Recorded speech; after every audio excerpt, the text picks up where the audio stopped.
আসসালামু আলাইকুম। গ্রাম পুলিশের নতুন অফিস খোলা হয়েছে, যেখানে গ্রাম পুলিশের নতুন কার্যালয় প্রথমবারের মতন খোলা হয়েছে।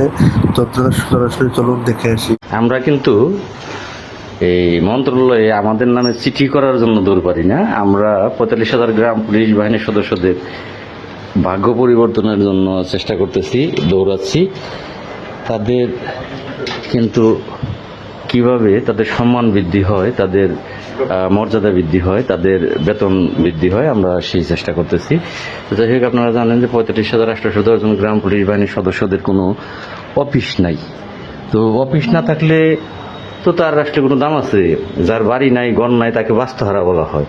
তো গ্রাম পুলিশ এখন সেই অবস্থায় আছে। তো আমরা মানব অধিকার কমিশনের সাথে আছে, বিশেষ করে মইনুল ভাইয়ের সাথে আছে। মইনুল ভাইকে সাথে নিয়ে আমরা এখন আমাদের একটা স্থায়ী ঠিকানা, যেখানে যেই ঠিকানায় চিঠি আসতে পারবে, যে ঠিকানায় আমাদেরকে আসলে গ্রাম পুলিশ সদস্যরা পাবে, তাদের দুঃখ দুর্দশার কথাগুলো আমাদের কাছে এসে অভিযোগ আকারে, লিখিত আকারে দিতে পারবে, এবং সেগুলো পরিবর্তন আনার আমরা চেষ্টা করব। তো ইনশাল্লাহ আমরা অফিস রুম দেখতেছি। তো আপনারা প্রত্যেকেই কিন্তু আসেন,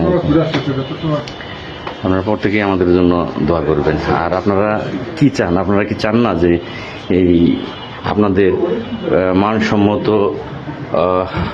বেতন ভাতাও হোক, সেই সাথে আপনাদের মর্যাদা বৃদ্ধি পাক? যদি আসলে আপনারা আমাদের সাথে একমত থাকেন, তাহলে আমাদেরকে কমেন্টের মাধ্যমে জানাবেন। ধন্যবাদ সকলকে।